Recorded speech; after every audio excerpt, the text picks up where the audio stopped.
আসতে বলেছেন, আমি খিদমত করতে পছন্দ করি।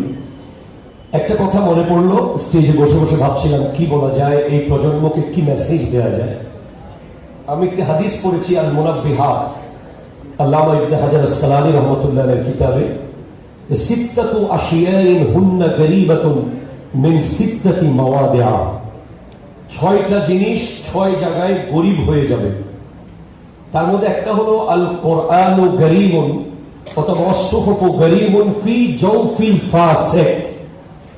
ফাসিক যখন কোরআনের মুফাসসির হবে, গুস্তাবে রাসূল যখন কোরআনের মুফাসসির হবে, গুস্তাবে ওলি যখন কোরআনের তাফসীর করবে, কোরআন তখন তার সিনার মধ্যে বড় অসহায় হয়ে যায়। ঠিক কিনা বলে কথা বলে?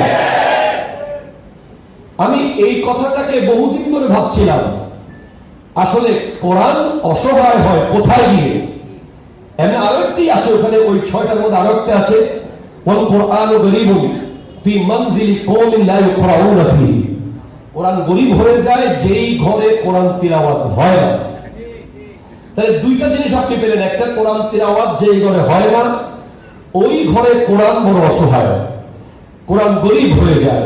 আরেকটা হলো ফাসিক, ফাজির, বাতিল, গুস্তাখ, যাদের দিলে নবীজির মুহাব্বত নাই, আহলে বাইত রাসূলের প্রেম নাই, সাহাবায়ে কেরামের মুহাব্বত নাই, আউলিয়ায়ে কেরামের মুহাব্বত নাই, তারা যতই মুফাসসির হোক, কোরআন কিন্তু তাদের সিনার মধ্যে অসহায় হয়ে গরীব হয়ে যায়। ঠিক না বলে কথা বলে?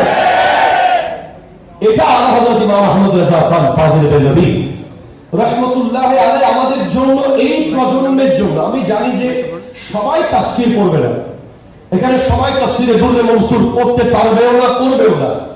সবাই তাফসীরে বাইজাবি বুঝবে না, সবাই এখানে তাফসীরে রুহুল বায়ান, রুহুল মাআনি জানবে না। কিন্তু প্রত্যেকটা মুসলমানের উচিত